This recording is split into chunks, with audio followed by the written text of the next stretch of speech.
नुमैर ज़ारा को सब कुछ बता देता है कि मैंने किस तरह डीएनए टेस्ट करवाने के लिए गया, जिसकी वजह से दीबू नाराज़ हो गई। और फिर वो उसको दीबू का लास्ट वाला ख़त भी दिखाता है, जिसको पढ़ने के बाद ज़ारा बहुत ज़्यादा गुस्से में आ जाती है और उसे नुमैर से नफ़रत महसूस होने लगती है।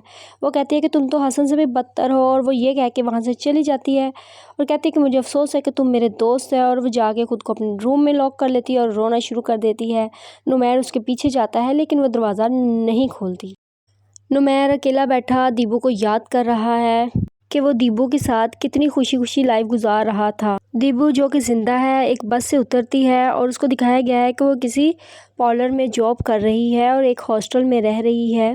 दीबू ने ये फैसला नुमैर को सज़ा देने के लिए किया है और मैं दीबू से किया हुआ वादा निभाऊंगा और अब अपनी बच्ची का खुद ख्याल रखूंगा। नुमैर की माँ उसे कहती है कि तुम अकेली बच्ची को किस तरह से पालोगे, तो वो कहता है कि मैंने जॉब छोड़ दी है, अब मैं हॉस्पिटल नहीं जाया करूंगा। दीबू अपनी साथी से कहती है कि मुझे पार्लर में जॉब नहीं करनी, मुझे कहीं और जॉब ढूंढनी है, जिस पे वो कहती है कि ये जॉब भी मिल गई, गनीमत है। शायद दीबू का ये फैसला ही गलत था। वो रोती है याद करके उस वक्त को कि वो अपनी बेटी को किस तरह अकेला छोड़ के आ गई है। ज़ारा की माँ ज़ारा से कहती है कि तुम्हें चाहिए कि तुम कभी कभी दीबू की बेटी के पास चली जाया करो। इस पे ज़ारा कहती है कि ठीक है, मैं चली जाऊंगी। मैं दीबू के वॉइस नोट्स को सुनता है जो उसने वक्तन फवक्तन उसको किए होते हैं और वो बहुत ज़्यादा सैड हो जाता है। वो रोते हुए एक वॉइस नोट खुद भी करता है कि प्लीज़ वापस आ जाओ, मुझसे गलती हो गई। नुमैर की माँ उससे पूछती है कि तुम्हें क्या हुआ है, क्या तुम सारी रात रोते रहे हो, जिसमें नुमैर कहता है कि नहीं।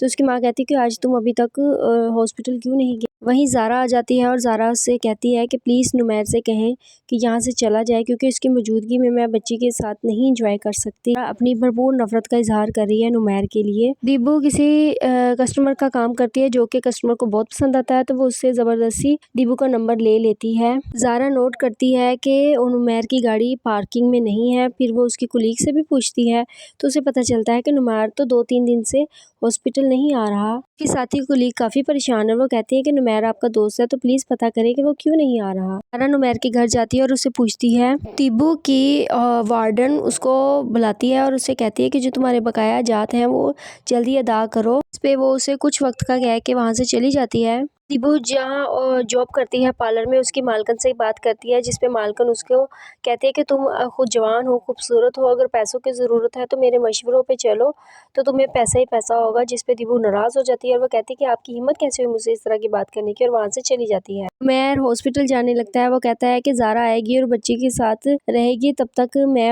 हॉस्पिटल रहूँ। दीबू वो हॉस्टल में आके रोना शुरू कर देती है, जिसपे उसकी फ्रेंड कहती है कि तुम्हें आना ही नहीं चाहिए था, ये तुम्हारी गलती है। फिर उसे बाहर ले जाती है। वहाँ वो एक बच्ची को देख के बहुत ज़्यादा डिप्रेस्ड हो जाती है और उसको अपनी बच्ची याद आती है। नुमैर की माँ ज़ारा को कॉल करती है कि नुमैर अभी तक घर नहीं आया, प्लीज़ उसका पता करो।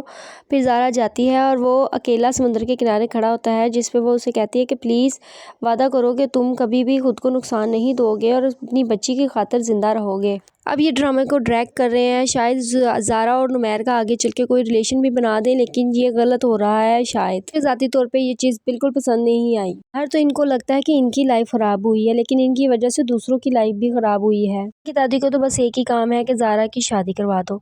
अब वो नुमैर के साथ उसकी शादी के पीछे पड़ गई है। पहले उनकी ये सोच कहाँ थी, जब वो दोनों बहुत अच्छे फ्रेंड्स भी थे और ना उसने दीबू की लाइफ ख़राब की थी और ना ही वो हसन की ज़िंदगी में शामिल हुई थी, तो क्यों नहीं इन दोनों ने तब शादी कर ली। ड्रामे को भी ड्रैग पे ड्रैग किए जा रहे हैं। अब नुमैर को ज़ारा की बहुत फिक्र हो गई है। वो गाड़ी का इंतज़ार कर रही है और वो उसके साथ खड़ा हो जाता है कि कहता है जब तक गाड़ी नहीं आ जाती मैं तुम्हारे साथ खड़ा रहूँगा। लिटरली डिसअपॉइंट के बहुत ड्रामे को इन्होंने फजूल कर दिया यहाँ पे आके। नुमैर को कम से कम ज़ारा साथ वही फ्रेंडशिप वाला रवैया रखना चाहिए और दीबू की कुर्बानी को नहीं भूलना चाहिए, क्योंकि दीबू बिल्कुल लॉयल थी उसके साथ।